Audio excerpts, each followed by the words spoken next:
Good morning students. I welcome you all for the class. Today we'll be going to continue that memory allocation techniques that in the last class we have seen regarding the contiguous memory allocation, right?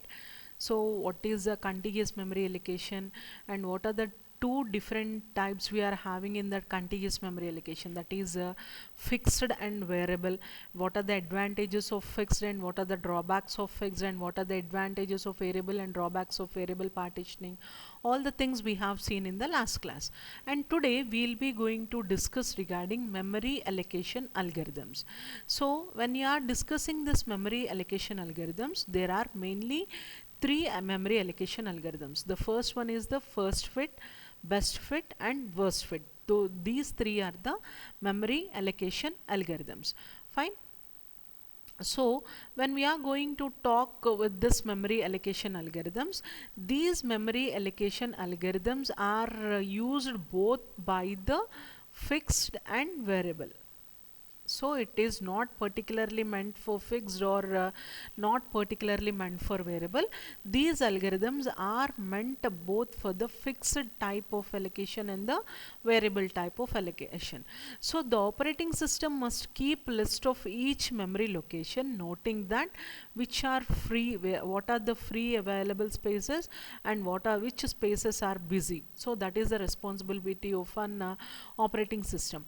As the new job is coming, like it has to check that allocations.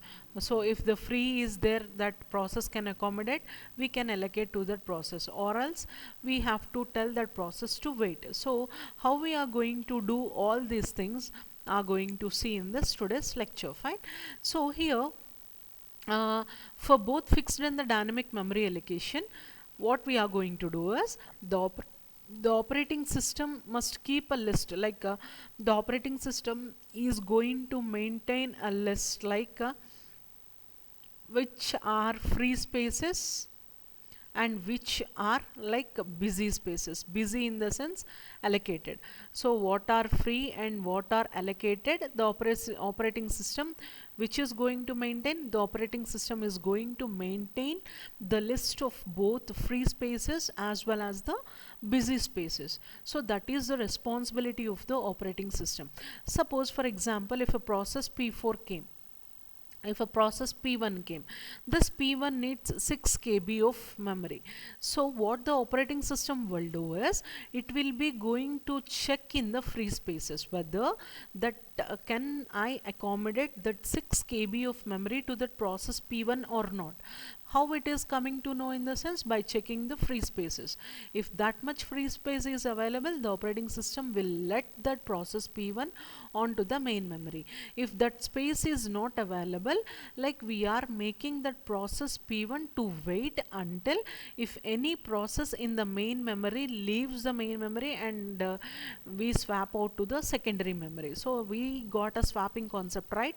The process which is not used for the much amount of time, that process we are removing from the main memory and we are placing that process onto the secondary memory. That is a swap out process. Then what is a swap in process? The CPU which is currently executing that particular instruction, if it is not in the main memory, we are getting that instruction from the secondary memory to the main memory. That process we call it as a swap in process. Fine. Swap out in the sense from main memory to secondary memory, swap in the sense from secondary memory to the main memory. So that is the difference. So here, as new jobs come into the system, the free partitions must be allocated. Fine. Actually there are majorly three, like we can also consider the four. Fourth one is the next fit algorithm. Next fit algorithm is similar to the first fit algorithm. So after telling the first fit algorithm, I will be telling you about the next fit algorithm. So let us see about the first fit algorithm. So what do you mean by this first fit algorithm? In the sense, so this first fit algorithm, what it is going to do is, suppose this is the main memory. Suppose this is the main memory. So this main memory has been divided into number of partitions. It's a fixed or variable, whatever it may be, it is divided into partitions. Fine. Suppose if process P1 came, So this is of 2 kb, this is of 6 kb, 4 kb, 1 kb and 3 kb. Partition size is of 4, 6 like this kb. Fine. Suppose if process P1 came, suppose this 2 kb is already filled by some other process, and here also 1 kb is already filled by another. Suppose here P6 process is there, here P10 process is there, already occupied. Here these 3 slots are free. So what is the first fit algorithm? In the sense, as the name itself suggests, so if we want to allocate this P1 onto the main memory, it will be checking this is the first free space, second free space and the third free space. So it will be allocating in the first free space only. Make a note of it. It will be allocate first fit, in the sense whatever the free space it is encountered at the first glance, this P1 process is allocated to that first free space. If suppose if P1 needs 5 kb, here this first free space is of 6 kb, so that P1 can be accommodated this space. So P1 is going to be accommodated over here. Suppose suppose if P1 is 8 kb, if P1 is 8 kb, so it will check for first free space. It is 6 kb, no, I can't accommodate my 8 kb onto 6 kb. So it will check for second free space. No, here it is 4 kb, but I need 8 kb. And here it will be checking for third free space. Here third free space is 8 kb. So P1 will be accommodated onto the third free space. Why? Because it will be checking, it will be searching for the first free space only. When checking for the first free space, it will also check whether it can accommodate onto that free space or not. If it is more than the required one or equal to the required one, then only the process is going to allocate to that free space. If it is less than, it will be checking for next free spaces. So that is the technique we will be going to use in the first fit algorithm. Fine. Now coming to the theory. This algorithm starts scanning the partition serially from the starting. So from the starting, this is the starting point and this is the ending point. For suppose from the starting, it will be going to scan for the free spaces. Fine. When an empty partition that is big enough to store the process is found, it is allocated to that process. What it is saying? Big enough to store. It should not be small, it should be big, or it should be equal. It should not be less. So suppose here when we are going to talk about 6, it is less than 4, it is less than 8, it is equal or big enough space is found, then only we are going to allocate that process onto that free space. Obviously the partition size has to be greater than or at least equal to the processor size. So it should be more than 8 or it should be equal to 8 in order to accommodate this P1 process. Why? That is the first fit algorithm. So this method keeps the list of jobs organized by the memory location, lower order to higher ordered memory. In this method, first job claims the first available memory with a space more than or equal to its size. The operating system don't search appropriate partition but just allocate the job to the nearest memory partition available. So here suppose if this is the partition, here this partition is of 100 kb. A process P1 came, it needs only 10 kb. So what it will be going to do in first fit? It will be scanning the whole main memory. So which free space it encountered, that should be equal or more than, that is going to be allocated. So here the first free space is 100 GB, 100 kb is free. So this 10 kb is allocated to this first free slot. So 100 KB is there. In that only 10 KB we are using. How much space is wasted? 90 KB of space is getting wasted. What this 90 KB we call it as? We call this as internal fragmentation. Fine. 90 KB is wasted. So this is the drawback in the first fit algorithm. Fine. See here. J1, J2, J3, J4. These are the 4 jobs. J1 needs 20K, J2 needs 200, J3 needs 500 and J4 needs 50K. So memory locations, these are the memory locations. So here we'll be going to, like this we'll be going to draw memory locations, in the sense the first memory location is this is 10567 and the second memory location is 30457, like this the memory location names. Memory block size, the first memory block size is 200K, second is 30K, like that, and the third memory block is 700, fourth memory block is 50 and fourth memory block is 50. So this is not there, this I mean to say. So what it will be going to do, J1, what it will be going to do, it will be going to first scan the memory for free spaces. So here first what it is going to find, here 200K is fine, which is free and large enough. So here J1 is going to be allocated, which requires only 20. Fine. That means here 200 minus 20, that is how much space left? 180 space is left over here. Fine. And next J2 comes. J2 needs 200. But here only 30 is there, so it is less, so it will leave this. But here 700 is there, so here J2 will be accommodating. But here 700 minus how much J2 needs? 200. How much space left? 500. So 500 is left over here. Fine. Next J3 needs 500. So J3 needs 500.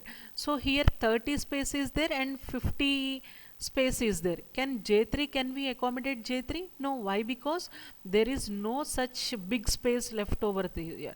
So what we do is J3 will wait until the free space is available, and J4 needs 50. So here J4 will be going to keep 50. So here, so total memory block size, how much block size we are having? 980 block size. And how much we are utilizing? We are utilizing only 270. How much memory we are wasting? We are wasting 710K of memory. So this is the drawback of first fit algorithm. Why? Because it will be going to scan the whole memory. First, which space is available, which is more than the processor required memory, we are allocating. We don't bother how much it is there. If the processor P1 needs 1K of memory and the size is 1000K also, what we are going to do? We are going to keep this 1K onto the 1000. The remaining 999 amount of memory is going to be wasted. So that is the major drawback we find in the first fit algorithm. So advantages in the sense it is fast. Why? Because like we don't need to calculate how much memory is going to be there, how much memory is wasted. Whatever the free space is there, we are just dumping our process into that. As the processor allocate the nearest available memory partition to the job, it is very fast in execution. What is the drawback? It wastes a lot of memory. Why? Because the processor ignores the size of the partition allocated. How much size the partition is there, we are least bothered about it. And what we are doing, we are just dumping that processor onto that free space. So that is how we are wasting lots and lots of memory. So that is the first fit memory allocation. And next one is the best fit memory allocation. When it comes to the next fit, so first fit is there na, so first fit is here, it starts from here. Next fit in the sense it after the first fit, After the first fit, we'll be going to start the next fit algorithm. So that is the only difference. So we'll leave this first fit till where the first fit has stopped, so started, then we'll be going to start the next fit algorithm. So that is the difference between the first fit and the next fit. The next one is the best fit algorithm. So this algorithm will also scan the whole memory. This algorithm will also scans the whole memory, but what it will do is it will choose the lowest memory. It will choose the lowest memory or equal to memory. Suppose if P1 process is there, if P1 needs 200K of memory, and what are the memory spaces available here? 300K and 250K spaces are available. But in first fit, we are going to dump this 200 onto this 300K in first fit. But in best fit, what we are doing, we are selecting the least among it, so that in which this 200 can accommodate. So out of 300 and 250, 250 is the least one. So this we have to, and we have to check whether our 200 process can fit into this process. Yes, 200 can fit into the 250. So this is how best fit algorithm is going to be selected. So see the theory part. This algorithm scans all the empty partitions. Okay, it allocates the smallest size partition to the process. That means out of 300 and 250, if process needs a 200, it will be selecting for 250 but not 300. Whereas when it comes to first fit, it will be going to select for the 300 only. So this method, the operating system first searches the whole memory according to the size given on the job and allocates it to the closest fitting. So 200, the closest fitting is 250 but not 300. So that is the best fit algorithm. See here. So here J1, J2, J3, J4 are there. So memory block size. So it will be J1 is going to scan. First it will scan. So J1 needs only 30K. Fine. Here the memory 20K. Here the memory block size is 30, and remaining all are more than that. So J1 will be allocated in 30. And next 50 is there. So 50 means next J2 will come. J2 needs 200. It will search. So 200K is already there. So J2, this is first one, second one. Now J3, it is 500. 500 is there. Yes, 700 is there, and the remaining are 50 and 30. So we can't accommodate 700 onto 50 and 30. So J3 will be placing here, and next for J4. J4 in the sense we will be going for the 50K. So it will, the memory wastage is going to be reduced. See here, out of 980, how much memory we have been wasted? Only 210K of memory has been wasted. So that is the advantage of best fit algorithm. So advantage is it is very efficient. It is more efficient. The operating system allocates the job minimum possible space in the memory. That we have to make a point, making memory management very efficient. To save memory from getting wasted, it is the best method. Which one is the best method? In the sense, best fit is the best method. So disadvantage is slow, obviously. Why? Because if the memory is there, in the sense it has to scan for the whole memory, and it has to scan for the least possible fittings that a processor can find. So that makes the system very slow. So these are the drawbacks of best fit memory allocation. And next one is the worst fit memory allocation. So what is this worst fit memory allocation will do is, so here it will also scan the whole memory. Suppose it 200, 500, 900 and 100. These are the sizes of the partition. Suppose if process P1 needs it process P1 needs 300 in the sense, what this first fit will do is, so what it will do is, it will select the biggest memory location, biggest partition, largest partition. So 200 means when it comes to first fit, this 300 here will be allocated in first fit. In 500 place, the first fit will be allocated. Why? Because the first 200 means 300 we can't allocate. Next we'll be going for the second one, 500. So 300 can accommodate, but 200 is the internal fragmentation we are getting. So best fit in the sense, what it will be do, it will also select the 500 only. Why? Because that is the nearest one. But what is the case in the worst fit in the sense, it will be going to select the largest memory location.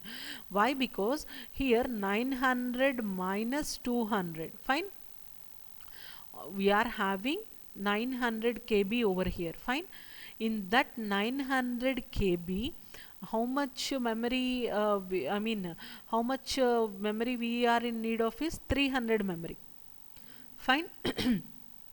Why we are allocating 900 in the sense, here 600 is the internal fragmentation, 600 is the internal fragmentation.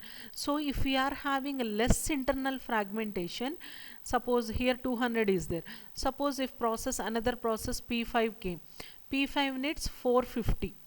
Can we allocate 450 in 200? No. Why? Because this memory is too low. Can we allocate this 450 in 600? Yes. Why? Because 600 can accommodate 450. That is the advantage. Like if we are going to select much larger space, so that internal fragmentation will be more. If internal fragmentation will be more, then if any process coming, it can accommodate in that internal fragmentation. If the internal fragmentation is less, it can't be used further, but internal fragmentation is more in the sense, we can allocate that space to any of the processor. That is the idea behind the worst fit algorithm, allocation memory. So what it will do is, it will be going to select the maximum memory location. First maximum memory allocation it will select, so that internal fragmentation will be more. When the internal fragmentation is more, so that we can allocate another process onto that leftover memory. So that is the technique we are going to use in the worst fit allocation. So here when it comes to the theory, so the process travels the whole memory and always search for the largest partition, largest hole or partition. Why? Because, and then the process is placed in that hole. It is a slow process because it has to traverse the entire memory. Like as it has to search for this big one, it has to traverse the whole memory. Obviously it becomes slow. The algorithm first scans all the empty partitions, then it allocates the largest partition. See here, P1 needs 30, P2 needs 100, P3 needs 45. What are the memory block sizes? 50, 100, 400. P1 needs 30. Fine. What is, like we have to select the largest among here. So 50, 100, 400. What is the largest one? 400 is the first largest one. So we are allocating P1 over here. So how much space is left? 370 space is the internal fragmentation left over here. P2 needs 100. Okay, anyways 100 is there, so we are allocating it from P2. P3 is 45, so 50 is there, we can allocate 45 over here. Suppose if P4 comes, P4 needs suppose 350. 350K. So we can easily allocate that P4 process onto this leftover partition, that is internal fragmentation. If it is more, we can give that space to another process. So that is the technique we are going to use in the worst fit algorithm. So the advantages is, since the process chooses the largest hole, then there will be a largest internal fragmentation will be more.